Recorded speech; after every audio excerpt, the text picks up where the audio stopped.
목장 보면 기획이에요. 기획. 사회복지 조직의 기획과 의사결정. 기획은 뭐라 그랬어요? ing라 그랬죠? 자, 기획은 ing예요. 그래서 사회복지는 기획과 계획을 다른 개념으로 일반적으로 많이 쓰죠. 그래서 기획을 보면 미래지향적이다. 그러니까 회의하는 이유가 미래를 바라보기 위한 미래지향적이고 계속적인 과정이죠. ing니까 계속적이고 동태적인 과정이고요. 과정지향적, 우리가 모여서 지금 뭔가 의논하고 있기 때문에 과정지향적이고 목표 달성을 위한 수단적 특성을 갖고 있고 의사결정 과정이다라는 거죠. 그래서 이러한 의사결정을 통해서 만들어지는 것이 계획이 되는 거죠. 기획의 필요성은 효율성과 효과성. 효율성 뭔지 아시죠? 최소의 비용으로 최대의 성과를 올리는 것. 효과성은 과자 들어갔으니까 목표를 달성했느냐. 결과지향적인 것을 얘기를 하고, 책임성은 전문가에 의해서 이루어져야 되는 거죠. 왜냐하면 예산이나 평가나 이런 것들이 전문가에 의해서 이루어지고, 기획을 통해서 사기 진작될 수 있죠. 기획을 통해서 어떤 목표를 설정했고 그 목표를 달성했을 때 사기 진작과 연결이 될 수가 있고, 목표의 불확실성을 감수할 수가 있죠. 우리 이 사업에서는 이 정도 수준에서 이 사업을 하자 이런 목표들을 설정하게 되니까 목표의 불확실성도 줄어들고 합리성을 높일 수가 있다라는 거죠. 기획을 했으면 적어도 무대뽀로 하진 않을 거 아니에요. 그죠? 그렇기 때문에 합리성이 높아질 수 있다라고 할 수 있고, 일반적인 기획의 유형에는 기간에 따른 장기 기획과 단기 기획이 있고 대상에 따른 전략 기획과 운영 기획이 있습니다. 자, 여기서 장기 기획은 누가 하는 거예요? 장기 기획은 누가 해요? 최고관리층. 전략하고 같다 그랬죠? 그래서 시간에 따른 위에 보면 기간에 따른 장기 기획은 대상에 따라서 누구와 전략 기획과 이렇게 손잡을 수가 있고, 단기 기획은 누구랑 손잡을 수 있어요? 단기 기획은 운영 계획이랑 손잡을 수가 있는 거죠. 자, 그래서 여기에 보시면 기획의 유형의 최고 관리, 중간 관리, 감독 관리, 관리 실무자가 할 수 있는 영역들이죠. 최고 관리는 어떤 거예요? 기획에서 어떤 역할들을 해요? 전략적인 거, 장기 계획들에 대해서 최고 관리층에서 결정을 하게 되고, 중간 관리는 사업 총괄, 그래서 사업 기획을 하는 거죠. 감독 관리층은 단기, 운영 계획이라는 것은 부서별 운영 계획이라고 보시면 되겠죠. 부서별 운영 계획이라든지 이런 걸 짜는 것이 감독 관리층이고, 관리 실무자는 실무에 대한 얘기들을 하는 거죠. 그래서 요거랑 좀 헷갈리는 게 좀 이따 볼 조직의 리더십이에요. 전략, 최고 관리층은 어떤 리더십이 필요해요? 전략적 리더십이 필요해요. 중간 관리자에게 필요한 리더십은 어떤 리더십이 필요해요? 인간관계. 중간 관리자는 위랑 밑에랑 연결시켜주는 거잖아요. 그래서 중간 관리자가 발휘하는 리더십은 뭐가 필요하다? 인간관계 리더십이 필요하다라는 거고, 하위 관리자는 뭐가 필요하다? 전문적인 기술이 필요하다라는 거죠. 시험에 이렇게 연결 짓는 시험들이 나와요. 그리고 또 하나는 뭐 예를 들어서 중간 관리자 하면 가장 중요한 것이 뭐예요? 인간관계. 그죠? 그 다음에 뭐 전략이나 전문적 기술 이런 순위죠. 최고 관리층은 어때요? 제일 중요한 게 전략이고, 그 다음에는 인간관계, 그 다음에 전문적 기술 이렇게 필요하다라는 거죠. 그래서 뭐 시험에 만약에 내용은 이럴 수도 있죠. 이렇게 해서 여기가 전략, 인간관계, 전문적 기술. 다음에 해당하는 사람은 누구냐 할 수 있겠죠. 이렇게 그림 그리면 누구가 되는 거예요? 최고 관리. 최고 관리자 가장 큰 것이 전략이고, 그 다음에 인간관계 기술이 필요할 것이고, 제일 필요 없는 거는 전문적 기술. 여러분들 관장님 전문적 기술 필요 없잖아요. 그죠? 제일 중요한 건 뭐예요? 외부 가서 전략적인 거. 그 다음에 중간에서 인간관계 그나마 좀 필요하고. 실무 안 하잖아요. 그죠? 하나? 하죠. 근데 영역이 가장 적다라는 거죠. 그래서 이 두 가지를 기억하면서 장기, 최고 관리자, 전략. 이거 기억하시면 될 것 같습니다. 그래서 아까 금방 얘기했던 거는 저거예요. 기간에 따라서 장기나 단기로 나눌 수 있고, 대상에 따라서 전략 기획이냐 운영 계획이냐, 감독 관리층, 단기, 운영 이렇게 묶일 수가 있다라는 것 기억해 주시면 됩니다. 사회복지 행정 기획의 유형에 보면 자원 기획, 프로젝트 기획, 뭐 개인 기획 이렇게 나눌 수가 있고요. 그러니까 자원을 어떻게 얻을 것이냐, 그죠? 이런 것들을 얘기하고 기획의 과정, 스키드 모어의 기획의 과정에 대해서 살펴보면 항상 뭐 순서가 나오기죠. 제일 먼저 나오는 게 뭐예요? 순서에서 가장 먼저 나오는 것. 문제. 사회복지는 항상 문제죠. 근데 여기에 문제가 없으니까 뭐예요?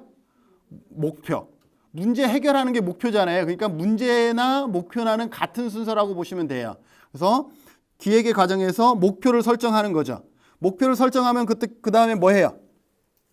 우리가 사용할 수 있는 자원이 어떠한 자원들이 있는지를 먼저 파악하는 거예요. 그래서 자원을 고려하는 거죠. 어떤 자원이 있는지를 파악하면 대안을 모색하는 거죠. 그래서 여러 가지 대안들을 모색하고 그 대안을 모색한 다음에 결과를 예측해서 우선순위를 결정할 수가 있는 거죠. 그것이 결국 뭐가 되는 거예요? 계획이 된다라고 보시면 되죠. 그래서 구체적인 프로그램 계획을 수립하고 변화를 위한 개방성을 유지한다라는 것, 이게 사람이기 때문에 항상 모니터링이나 이런 것을 통해서 어떻게 할 수 있어요? 바꿀 수 있다라는 개방적인 입장을 늘 취해야 된다라는 거죠. 여러분들 처음에 기획한 대로 가나요? 아니요. 바뀔 수 있죠. 예를 들어서 오늘 원래 한 사람이 다 강의해야 되는데 그러면 여러분들도 지루할 것 같고 강의하는 사람도 힘들 것 같아서 어떻게 했어요? 여러분들은 미리 공지는 안 했지만 오전에는 문현주 교수님, 오후에는 내가 하고 있잖아요. 이것도 원래 보면은 원래 일정표하고는 달라진 거잖아요. 그래서 처음에 기획한 거랑 달라질 수 있다. 그리고 개방성을 늘 유지할 수 있다라는 것이고요. 기획의 기법에는 여기에 보면 시간별 활동 계획, 칸트 차트와 그 다음에 프로그램 평가 검토 기법인 퍼트 차트, 월별 활동 계획, 그 다음에 방침 관리 기획, 이런 네 가지가 있습니다. 자, 여기에서 칸트 차트부터 볼게요. 일정 관리 방법에는 칸트 차트가 있어요. 칸트 차트는 여러분들이 가장 많이 보는 거죠. 프로포절이나 이거 했을 때 가장 많이 보는 1월, 2월, 3월, 4월 이렇게 쭉 적고 여기에 뭐 대상자 모집, OT, 상담, 교육 뭐 이런 식으로 쭉 할게요. 이런 식으로 차트 작성하는 거 있죠.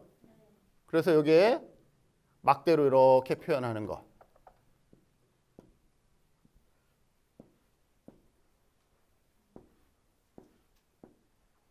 이렇게 표현하는 차트를 뭐라 그런다? 칸트 차트라고 합니다. 칸트 차트 하면 여러분들이 기억하는 것은 세로로는 뭐가 들어간다? 세부 사업명, 프로그램명이 들어간다. 가로로는 뭐가 들어간다? 시간 단위가 들어간다. 여기에 뭐 1월, 2월이 될 수 있지만 만약에 이게 3개월짜리 프로그램이라 그러면 1주, 2주, 3주 이렇게 들어갈 수도 있는 거죠. 그래서 그 두 가지를 기억하시고 프로그램 진행을 뭘로 표시한다? 막대바로 표시한다. 이렇게. 이거의 가장 큰 장점은 뭐예요? 가장 많이 쓴다. 작성하기가 어떻다? 편하다. 이러한 것들이 장점이에요. 단점은 뭐예요? 단점은 사업과 사업과의 관계를 알 수가 없다라는 거예요. 그럼 무슨 말이냐? 상담과 교육이 어떤 관계인지를 알 수 없다라는 거예요. 그래서 프로그램과 프로그램 사이에 상호작용을 알 수 없다라는 것이 단점이에요. 그러니까 그게 뭔 말인지 모르겠죠? 퍼트 차트 한번 해볼게요. 자, 퍼트 차트는 또 이래요. 퍼트 차트는 어떠한 그 세부 사업의 시작과 끝을 기준으로 해서 됩니다. 두 남녀가 만났어요. 자, 결혼을 하려면 뭐가 필요해요? 아, 돈. 돈. 또 집. 또 아, 남자 있어. 남자와 여자가 만났어. 상견례도 해야 되지 않을까요? 그 다음에 예식장. 또 결혼이라고 합시다. 자, 이렇게 했다 그러면 퍼트 차트는 프로그램과 프로그램의 관계, 상호작용을 알 수가 있는데 만나자마자 바로 상견례 할 수 있어요. 그죠? 할 수 있지. 첫눈에 반하면. 그게 뭐야? 최적 모형. 딱 보자마자 이 사람이다. 바로 갑시다. 부모님 만납시다. 자, 그러면 상견례하고 이렇게 할 수 있어요, 없어요? 이렇게 못해. 예식장을 구한 다음에 청첩장을 만들어야 돼요. 맞잖아요. 청첩장에 어디에서 몇 시에 결혼할지를 적어야 청첩장이니까 상견례하고 청첩장을 만들고 예식장을 찾을 수가 없어요. 청첩장을 만들려면 화살표가 이렇게 돼야 돼요. 그럼 뭐냐 하면 퍼트 차트에서는 이 흐름을 보면 청첩장을 만들려면 예식장을 먼저 알아봐야 되고 예식장을 알아보려면 상견례가 먼저 선행돼야 된다는 그런 사업과 사업 간의 관계를 알 수가 있는 거예요. 그래서 얘는 그런 프로그램과 프로그램, 이게 다 하나의 프로그램이잖아요. 프로그램과 프로그램의 뭐를 알 수 있어? 상호작용을 알 수 있다라는 거죠. 무엇을 먼저 해야 되는지란 상호작용을 알 수 있다라는 것이고, 또 여기에는 여기 T자가 들어가요. T는 뭐냐면 평균 시간이에요. 시간. 그래서 뭐 그런 식은 안 나오겠지만 이 T를 구하는 공식은 6분의 1 곱하기 네모 더하기 4 곱하기 네모 더하기 1 곱하기 네모예요. 이거 안 나와. 여기 앞에 네모는 뭐냐면 일반적으로 남자와 여자가 만나서 상견례까지 가는 가장 짧은 시간. 하루라고 할까요? 일주일이라고 합시다. 그죠? 일반적으로 남자와 여자가 만나서 상견례까지 가는 일반적으로 가장 긴 한 52주라고 할까요? 1년 정도?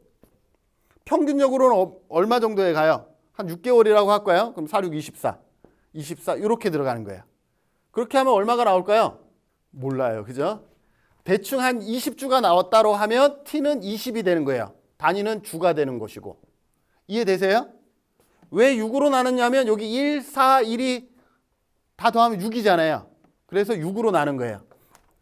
그래서 이 T값은 일반적으로 아까와 같은 공식으로 해서 여기서 여기까지 가는 일반적인 평균 값을 구하는 거죠.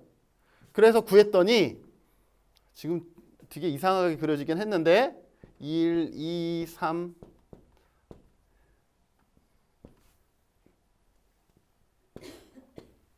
이렇게 됐다라고 칩시다. T값을 구했더니 그러면 여기에서 중요한 또 시험에 나오는 게 뭐냐면 임계경로라는 것이 나와요.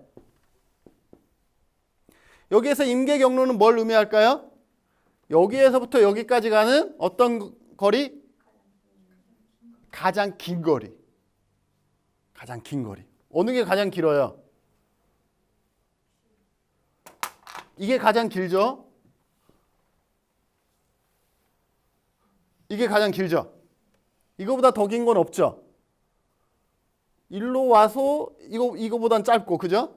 그래서 여기서부터 남녀가 만나서 돈, 상견례, 예식장, 청첩장, 결혼까지 가는 거리가 가장 길죠. 가장 긴 거리를 임계경로라 그래요.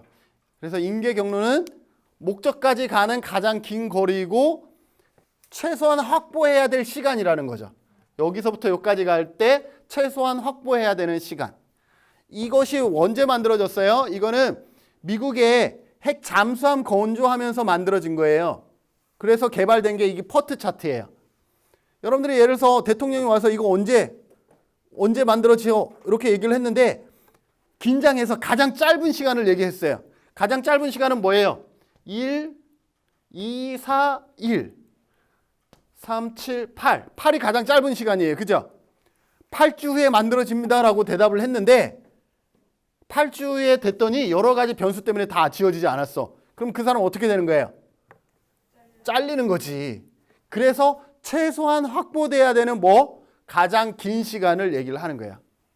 그래서 임계경로가 어떤 의미를 갖고 있는지 그것까지도 여러분들이 기억해 주시면 좋을 것 같고, 그 다음에 월별 활동 카드는요, 여러분들 복지관에 가면 보통 이렇게 벽에 이렇게 해서 1월 해서 1월 달에 뭐 하는지 이런 자원봉사나 이러한 외부 사람들이 오면 1월 달에 행사 뭐 있는지 간단하게 보여주는 것들이 있죠. 이렇게 하면 1월 달이 지나면 요 종이 한 장만 떼서 2월 달 걸고, 이것이 월별 활동 카드입니다.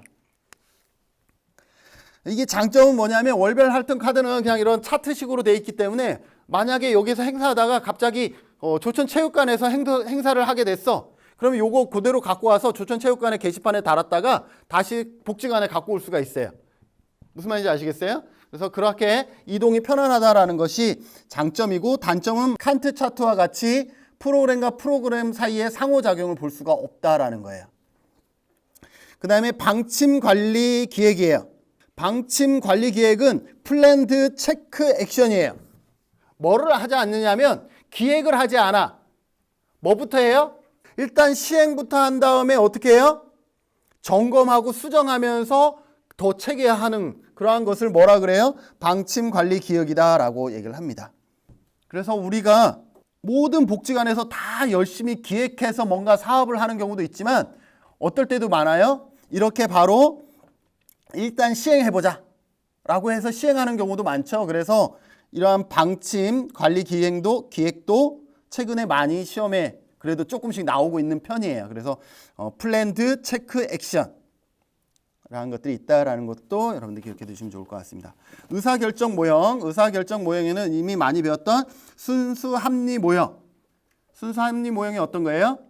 인간은 가장 이성적이고 합리적인 동물이기 때문에 가장 좋은 대안을 찾아낼 수 있다라고 전제하는 것이 합리 모형이죠. 그런데 한계는 뭐예요?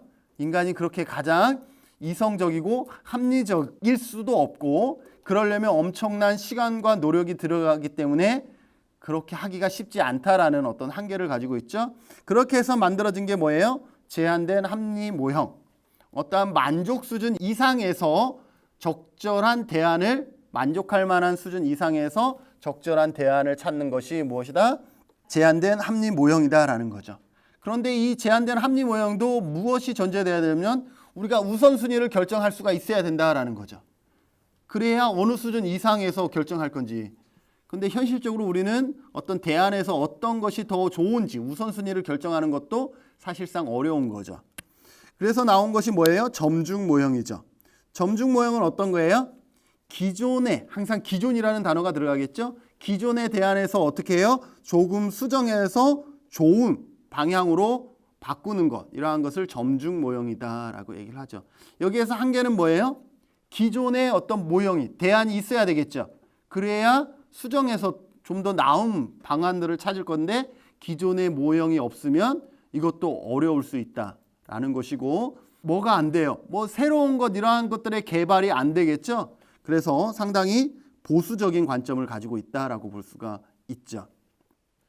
혼합 모형은 큰 범위에서는 합리 모형이고 작은 범위에서는 점중 모형을 고려하는 것을 혼합 모형이라고 얘기를 하고요.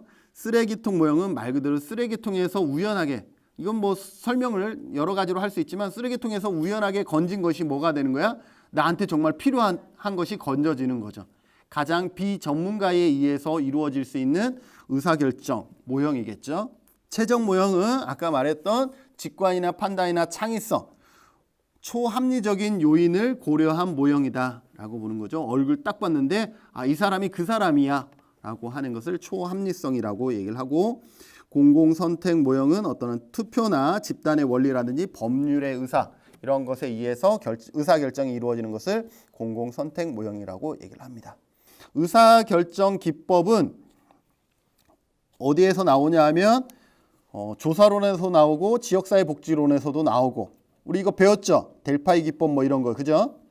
개인적인 의사결정은 아직 안 배웠던 것 같은데, 개인적인 의사결정은 의사결정 나무와 대안 선택 흐름 도표가 있습니다.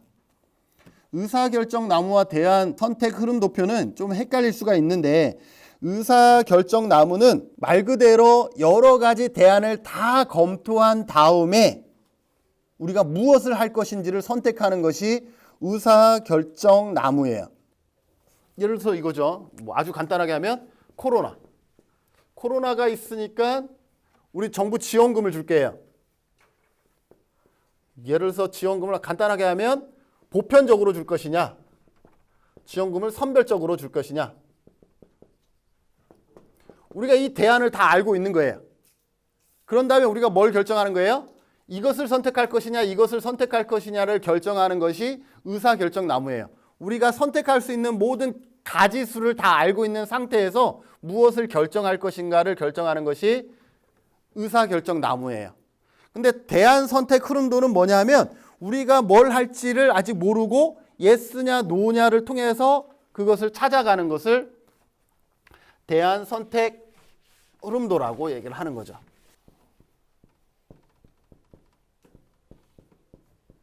일급 시험 지금 여러분들이 누군가 지금 상담을 해줄 거예요.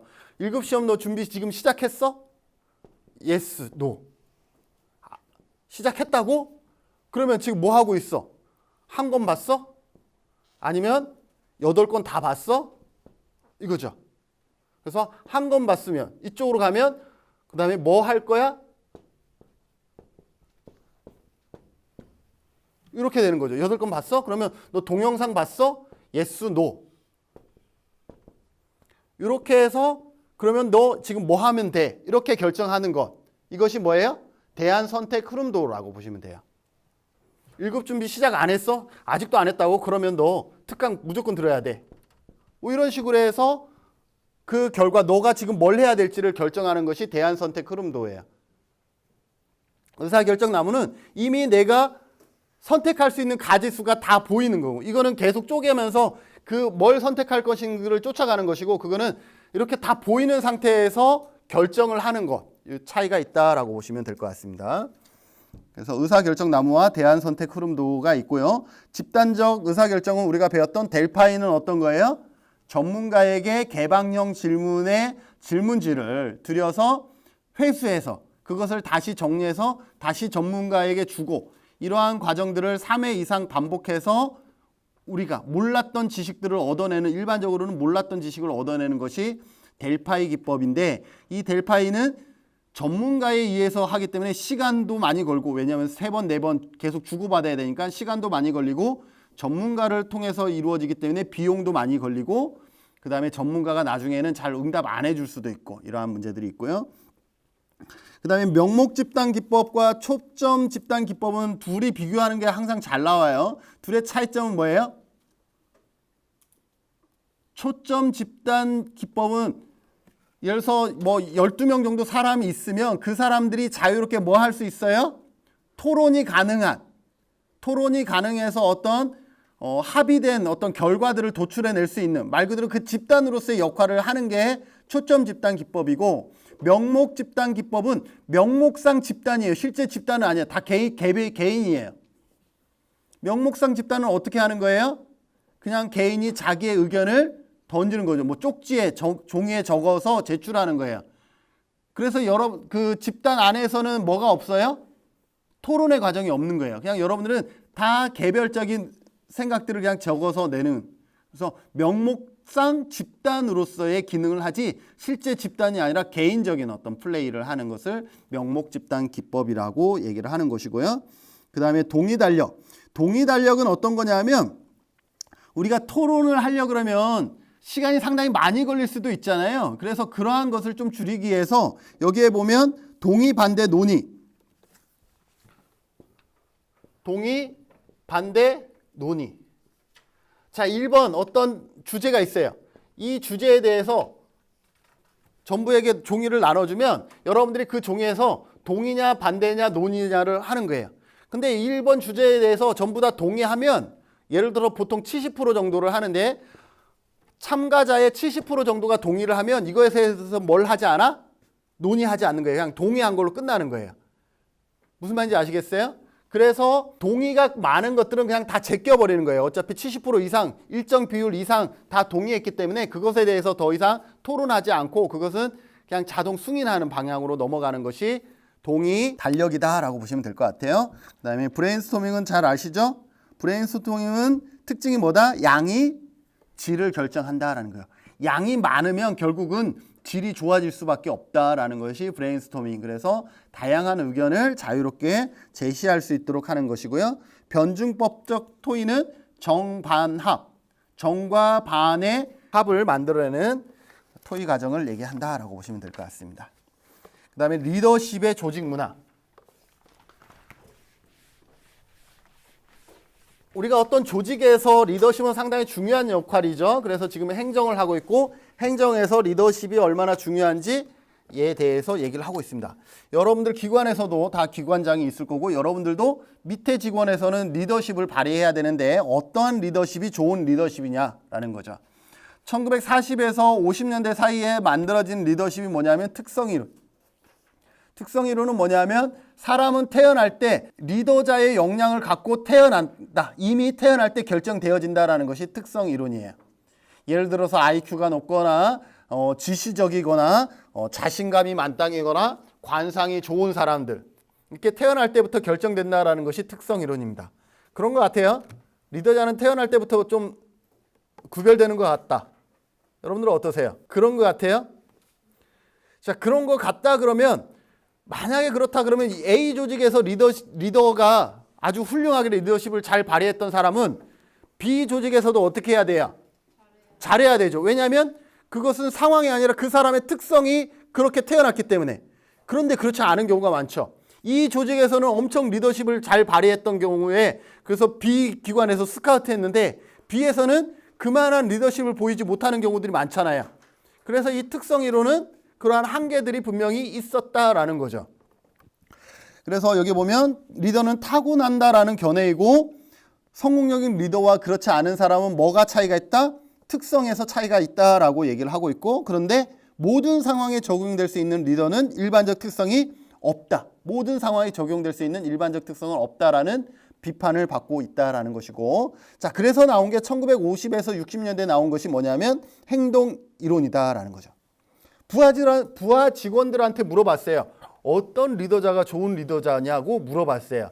그랬더니 여기에 보면은 오하이오 연구와 미시간 연구 그다음에 관리 격자 모형이 있어요. 자 여기에서 오하이오 연구에서 물어봤더니 오하이오는 두 가지를 물어봤어요. 항상 두 가지를 물어보는데 구조주의냐 배려 행동주의냐를 물어봤어요. 구조주의 행동과 배려 행동. 구조는 약간 그거예요. 그 생산성에 관심을 둔 거예요. 쉽게 얘기할게요. 그러면 생산성에 관심을 둔 사람이 좋은 리더자냐 아니면 사람을 잘 배려해 주는 사람이 좋은 리더자냐고 물어봤어요. 오하이오주 연구에서. 그랬더니 오하이오주 연구에서는 뭐라고 대답을 했을까요? 둘 다 높은 사람이 좋은 리더자다라고 대답을 한 거예요. 그러니까 생산성에도 관심이 많고 인간에 대한 배려도 좋은 사람이 좋은 리더자라고 응답을 한 거죠. 그런데 미시간 연구에서는 또 다른 답을 한 거죠. 여기서도 뭐 내용은 다르지만 직무 중심이냐 구성원 중심이냐는 아까 생산이냐 인간이냐랑 같은 거예요. 직무 중심의 리더자가 좋은 리더자입니까? 아니면 구성원 중심의 리더자가 좋은 사람입니까? 물어봤을 때 여기에서는 뭐라고 응답이 나왔어요? 구성원. 사람을 존중하는 리더자가 좋은 리더자라고 대답을 한 거예요. 둘이 응답이 같아요, 달라요? 다르다라는 거죠. 그래서 어느 게 정말일까라고 궁금해서 블레이크와 머튼이 어떻게 했냐면 관리 격자를 만들어서 다시 조사를 한 거예요. 이번에는 말 그대로 격자를 만든 거예요. 인간 중심이냐 생산 중심이냐를 놓고 관리 격자니까 이거를 이렇게 9개로 나눈 거예요. 이렇게 나눴어요. 그렇게 해서 이 어떠한 리더자가 좋은 리더자로 인식되어지고 있느냐 이걸 살펴본 거죠. 그래서 처음에는 여기에는 무관심형, 컨츄리, 중간형, 생산은 과업 중시, 팀형 이렇게 된 거예요. 자 이랬을 때 어떻게 9점 9점을 받은 누가? 팀형이 가장 좋은 리더자라고 관리 격자 모형에서 나온 거예요. 그러니까 얘는 뭐하고 비슷하게 나온 거예요? 오하이오 연구랑 비슷하게 나온 거죠. 생산과 인간에 대해서 둘 다 중시한 팀형 9점 9점이 나온 사람이 좋다라고 응답을 한 거죠. 자 그러니 어때요? 행동 이론도 딱 뭐라고 답이 안 나오고 있죠. 이거는 여기에서 나왔지만 분명 미시간주에서는 어떤 사람이 더 좋은 리더자라고 나왔어? 인간을 중심하는 인간 배려가 높은 사람을 더 좋은 리더자라고 얘기를 하고 있다라는 거죠. 그래서 이거는 부하 직원이 어떻게 리더자가 어떤 행동을 하느냐에 따라서 결정되는 것이 행동 이론이었고 그래서 다음에 1970년대에 나온 것이 뭐냐 하면 상황 이론이에요. 상황 이론. 리더 진짜 좋은 리더자는 어떤 리더자다? 상황에 따라서 리더십을 달리하는 리더자가 좋은 리더자라고 얘기를 하는 것이죠. 그래서 허쉬와 브랜차드는 부하의 특성 및 성숙도에 따라서 리더의 유형을 결정하고 있어요.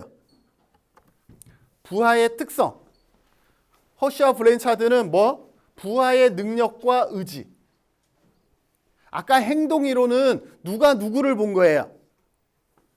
부하 직원이 리더자를 보면서 리더자가 어떤 행동이냐에 따라서 나눠진 거고, 지금 상황이론은 리더자가 누구를 보는 거예요? 부하를 보는 거예요. 부하가 능력이 있느냐, 의지가 있느냐에 따라서 리더가 달라져야 된다라는 거죠. 만약에 부하가 능력도 없고 의지가 없어, 그럼 어떻게 해야 돼요? 그때 리더자는 지시형으로 가야 된다라는 거죠. 근데 부하가 능력은 없는데 의지는 되게 많아. 그럼 어떻게 해야 돼요? 제시. 뭘 제시해 줘야 될까요? 목표. 의지가 많은 사람들이요, 되게 조심해야 돼요. 의지는 많은데 그래서 이것저것 막 하는 경우 있잖아요. 조심해야죠. 그런 사람한테 뭐 제시하는 게 좋아요? 뭘 해야 될지를 제시해 주는 게 상당히 중요하죠. 의지는 많은데 뭘 해야 될지 지금 모르는 사람이잖아요. 그래서 목표를 제시해 주는 제시형인 거죠. 이거는 뭐예요? 의지는 없는데 능력은 엄청 많아. 그럼 어떻게? 그 능력을 갖고 참여하도록, 의지가 있으면 좋잖아요. 그래서 참여하도록 리더십을 발휘해 주는 거죠. 그래서 참여형 리더십을 발휘해야 되고, 능력도 있고 의지가 있으면 어떻게 해야 돼요? 위임해 주면 되겠죠? 그래서 허쉬와 블렌차드 같은 경우는 저렇게 부하의 특성에 따라서, 부하가 능력이 있느냐 의지가 있느냐에 따라서 어떠한 리더십을 사용하느냐가 결정이 되어진다라는 거죠. 자, 여기에서 어떤 리더십이 좋아요? 어떤 리더십이 좋은 거예요? 그죠? 적재적소에서 정말 능력도 없고 의지가 없으면 지시형 리더십이 좋다라는 거예요. 무슨 말인지 아시겠어요? 그래서 부하의 상황에 따라서 리더의 역할이 달라져야 된다라고 얘기를 하는 거죠. 자, 그 다음에 거래적 리더십과 변혁적 리더십이죠. 거래적 리더십은 어떤 리더십이에요? 우리가 쉽게 얘기하는 전통적인 리더십이에요. 말 그대로 현상, 주고받는, 내가 받은 만큼 일하면 되지라는 그러한 거래적 관계예요. 내가 200만 원 받으면 200만 원에 지금 일을 하면 되지. 그러니까 그런 사람들에게 뭐가 없어요? 그런 어떤 변화라든지 도전, 이러한 것들이 부족하죠. 그래서 거래적 리더십은 일반적으로 전통적인 리더십에 가깝고, 현상 유지라든지 조직 안정에 더 관심이 많은 사람이죠. 그냥 뭔가 변화되면 어떻게 될지 모르기 때문에 조직 안정에 더 관심을 두고 있는 사람이다라는 것이고, 변혁적 리더십은 약간 강한 동기부여가 있는 사람들을 얘기를 하죠. 그래서 변화에 민감하게 대처하고 혁신하는 이러한 리더자들을 뭐라 그래요? 변혁적 리더십이라고 얘기를 합니다. 자, 그럼 거래적 리더십을 가진 사람이 좋아요? 변혁적 리더십을 가진 사람이 좋아요? 상황에 따라 다르죠? 네. 절대 변혁적 리더십이 좋은 거 아니에요. 여러분들 지금 코로나19 때문에 어디 회의 갔다 왔는데 갑자기 동영상, 앞으로 동영상을 우리 해야 되겠어, 너 유튜브 찍어, 이렇게 했다가 다시 회의 갔다 왔더니 아, 이걸로는 안 되겠어, 이렇게 계속 어디 외부에만 갔다 오면 계속 뭔가 만들어내는 리더자 좋아요? 어떻게 보면 엄청 힘들 수가 있는 거죠. 그죠? 그렇기 때문에 그 상황에 따라서 거래적 리더십과 변혁적 리더십을 잘 활용하는 리더자가 오히려 더 좋은 리더자가 될 수 있을 것 같고, 그 다음에 경쟁적 가치 리더십이 있어요. 경쟁적 가치 리더십은 두 가지가 서로 경쟁하는 거예요. 여기에 그림 뭐하고 뭐가 경쟁하냐면 통제적이냐 유연적이냐 경쟁하는 것이고, 기관 조직 내부냐 외부냐가 경쟁이 되는 거예요. 자, 그래서 이 네 가지의 조건을 갖고 나눕니다.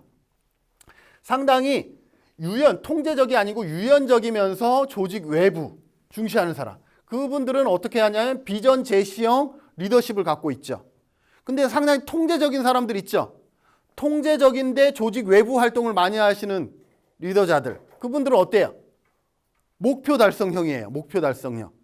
여러분들에게 뭐예요? 외부 갔다 와서는 어떠한 목표들을 막 설정하고 오죠. 그러면서 여러분들에게 그것들을 해나가게끔 만들죠.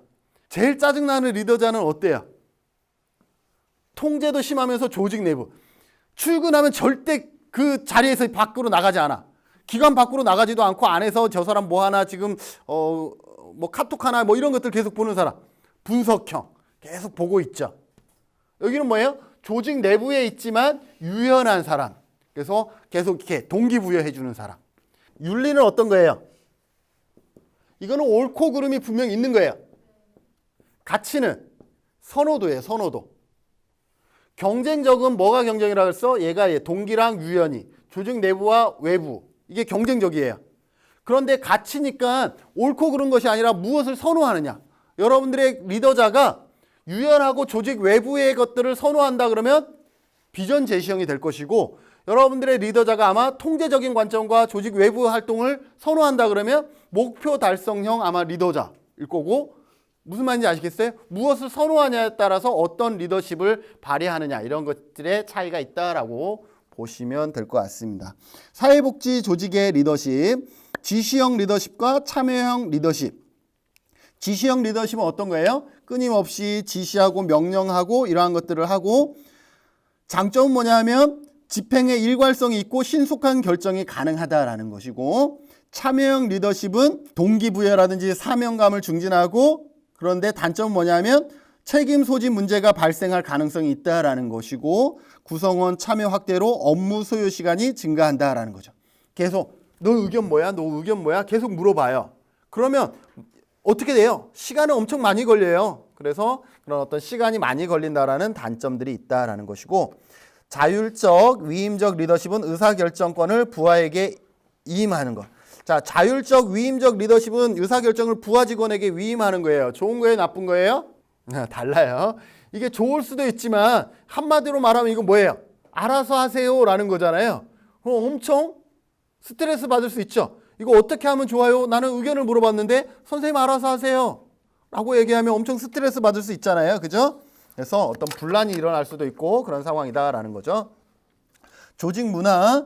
조직 문화는 조직 구성원이 공유하고 있는 신념이나 가치, 행위 규범, 사고방식 이러한 것들을 얘기를 한다라고 보시면 될 것 같고, 요거는 요 정도 해서 넘어가도 될 것 같습니다. 사회복지 조직의 인적 자원 관리. 인적 자원 관리는 사람을 하나의 자원으로 보는 것을 의미하는데요. 8장에서는 뭐 다른 거는 대충 보셔도 되고 뭐 슈퍼비전 정도 좀 보시면 될 것 같은데요. 그래도 뭐 같이 보면 인적 자원 관리 보면 사람을 하나의 자원으로 보는 것을 인적 자원이라고 얘기를 합니다. 지금 어디 오는 곳인 게 우리 포스코베에서 조직 다음에 뭐 온 거예요? 이제 인적 여기에 온 거예요. 그래서 그 포스코베를 한마디로 배우는 게 행정론이다라고 보시면 될 것 같아요. 자, 인적 자원 관리는 어떻게 한다? 처음에 충원. 충원이라는 것은 뭐예요? 어떤 사람을 어떤 분야에 채용할 것이냐를 결정하는 것을 충원이라고 그래요. 바로 사람을 뽑는 것이 아니라 우리가 여기에 자리가 비었으니까 어떤 사람을 뽑을까? 그냥 B에서 일하던 사람을 이쪽으로 업무, A라는 업무를 담당하게 이쪽으로 할까? 아니면 새로 외부에서 직원을 채용할까? 이러한 것들을 결정하는 것이 뭐다?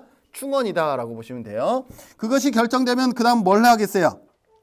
모집을 하기 전에 그 밑에 보면 직무기술서와 직무명세서 있죠? 충원에 대한 결정이 이루어지면 직무 분석을 합니다. 여러분들 모집할 때 모집이라는 것은 채용 공고잖아요. 채용 공고 낼 때 뭐 해요? 직무기술서와 직무명세서를 제시하죠. 직무기술서는 뭐예요? 기술이 뭐예요? 묘사예요, 묘사. 헷갈릴 수 있는데 직무기술서와 명세서. 직무기술서는 기술은 묘사하는 거예요. 그러면 묘사라는 건 뭐예요? 어떠한 일이 있고 어떠한 역할들을 해야 되고 무엇을 담당해야 되는지 직무를 말 그대로 설명하는 것이 직무기술서예요. 직무명세서는 그 일을 하기 위해서 필요한 자격이라든지 이러한 조건을 제시하는 것이 직무명세서예요.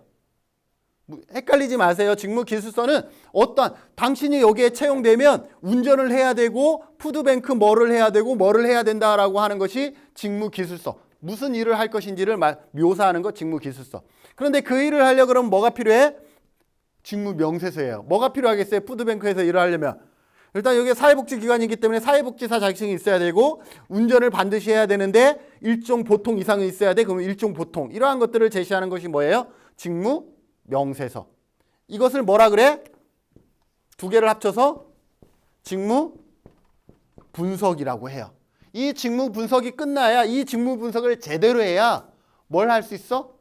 모집을 했는데 좋은 사람을 모집하는 거예요. 근데 기관에서 대부분 뭘 생략해? 이러한 부분들을 너무 약하게, 직무 분석을 약하게 생각해요. 그래서 그냥 채용 공고 툭 내서 사람이 왔는데 이게 안 되는 거야. 명세서는 보통 이 자격을 필요하니까 이건 되는데 내가 채용을 했는데 거기 들어갔는데 이런 일을 할 줄 모르고 내가 들어간 거야. 가서 뻥 뛴 거지. 아니면 반대로 이 사람을 채용했는데 이 사람이 그 일을 할 줄 몰라.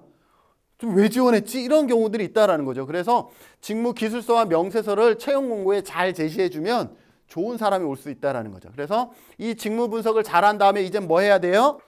그 다음에 모집하는 거죠. 모집 채용 공고 내서 그 안에서 좋은 사람을 선발하고 그 다음에 채용하고 오리엔테이션, 평가, 승진, 해임 이러한 과정을 거친다. 이것도 순서는 항상 기억해 주셔야 돼요. 자, 그 다음에 직무 능력 개발 방법.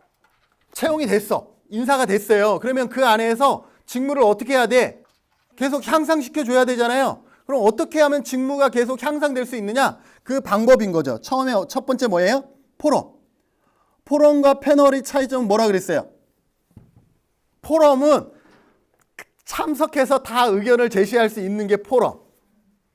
대중의 의견을 듣는 것이 포럼이에요. 그러면 이거는 뭐냐면 직장 내에서 이루어지는 거잖아요. 이건 외부의 그런 대안이 아니라 그래서 직원들이 전부 다 자기의 의견들을 하면서 서로의 의견을 개진할 수 있는 것이 포럼이에요. 직원회의처럼. 근데 같이 얘기를 주고받을 수 있는 것이 포럼이에요. 그렇게 자기가 가지고 있는 정보들을 오픈하고 주고받으면서 어떻게 해요? 직무 능력을 개발할 수가 있다는 거죠. 자, 그럼 패널 토의는 뭘까요? 패널은 보통 이런 거죠. 여러분들 TV에 보면은 이렇게 해서 몇 사람이 이렇게 나와서 서로 막 자기 주장 막 주고받잖아요. 그리고 나머지 관객들은 어때? 이 주변에 앉아 있죠. 그러면 여러분들이 직무 개발을 위해서 여러분들이 만약에 한다 그러면 앞으로 사회복지 패러다임은 어떻게 바뀔 것이냐라고 하면 아까 포럼인 경우는 여러분들의 생각들을 자유롭게 주고받으면서 아, 이런 관점도 있구나라고 생각하는 것이 포럼. 그 다음에 패널은 어떤 거예요? 전문가, 예를 들어서 김진웅과 누구 아까 문현주 교수님 모셔갖고 우리 둘이 계속 얘기를 주고받는 거예요. 나는 이렇게 한다 이러면서 여러분들은 우리의 상대방의 주장에 대해서 여러분들은 들으면서 여러분들은 아, 저럴 수도 있구나, 저런 관점도 있구나라고 하는 것이 패널. 분임 토의는 어때요? 분임 토의는 다른 말로 신디케이트 같이 만약에 우리 직원이 이렇게 많은데 이 사람들이 한꺼번에 하기가 어려우니까 분반을 나눈 거예요. 분반을 나눈 다음에 여기에 7명과 여기에 7명이 알아서 자기의 회의 장소로 간 다음에 거기에서 의논을 하는 거예요. 그런 다음에 다시 여기에 와서 조별, 회의한 것을 다시 여기에다가 공유하는 것이 뭐다? 분임 토의, 신디케이트. 신디케이트라는 단어까지도 시험에 나왔었기 때문에 같이 기억하시면 좋을 것 같습니다. 그래서 조별로 같은 문제 토의, 발표, 토론하는 것을 분반, 그래서 분임 토의라고 얘기를 하는 것이고요. 보수교육은 우리가 가장 많이 하는 거죠. 1년에 한 번씩 여러분들 법정 교수교육. 보수교육 나오면 뭐가 들어가요? 어떤 단어가 들어가요? 법정, 의무교육 이러한 단어들이 들어가겠죠. 그 다음에 역할 연기는 어때요? 역할 연기는 여러분들이 뭐 사례회의나 뭐 이러한 것들을 하는 거, 상담에 관한 역할 연기들을 하는 거죠. 그래서 두 사람이 나와서 역할 연기를 하는 거죠. 했는데 뭔가 잘못되면 뭐예요? 약간 선임 사회복지사가 아니야, 이건 이렇게 할 때 이렇게 해주는 게 더 좋아. 이렇게 중간에서 어떻게 해요? 전문성을 살려서 이렇게 지도하고 이러한 부분들을 뭐라 그래요?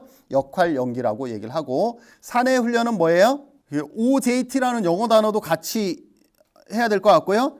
현장 학습이라고 보시면 돼요. 사회복지 실습생들이 사회복지 실습가잖아요. 그게 다른 말로 하면 OJT랑 같은 거죠. 사내 훈련. 직접 가서 현장 실습하는 것을 사내 훈련이다라고 보시면 돼요. 여러분들이 어떻게 해요? 더 잘하는 데 가서 뭐예요? 가서 훈련 받을 수 있잖아요. 그 보면서 그것을 OJT라고 얘기하고, 순환보직은 보직을 말 그대로 바꿔가면서 여러분들이 새로운 직무들을 계속 배울 수 있는 것을 얘기를 하고, 임시대역은 상급자가 비었을 때 하급자에게 위임되는 그 권한, 직무 대행을 뭐라 그런다? 임시대역이다라고 하고 사전에 설정한다라고 보시면 될 것 같습니다. 사회복지 조직의 슈퍼비전. 슈퍼비전 요 8장에서는 그나마 나오는 게 슈퍼비전인데, 슈퍼비전에는 3가지 영역이 있어요. 그래서 이 3가지 영역에 대해서 구분하는 것을 시험에 나오는데, 슈퍼비전의 3가지 영역은 뭐예요? 교육적인 역할, 행정적인 역할, 지지적인 역할. 이 3가지가 있다라는 것 보시면 됩니다. 교육적인 것은 뭐예요? 어떤 기관의 가치, 임무, 목적, 실천 이론, 모델 뭐 이러한 것들이 교육. 여러분들 지금 배우는 거 이것도 교육이죠. 행정적인 기능은 아까 우리가 얘기했던 포스코베. 행정은 아까 포스코베라며. 그죠? 기획, 조직, 인사 이게 행정이라면서요. 평가까지.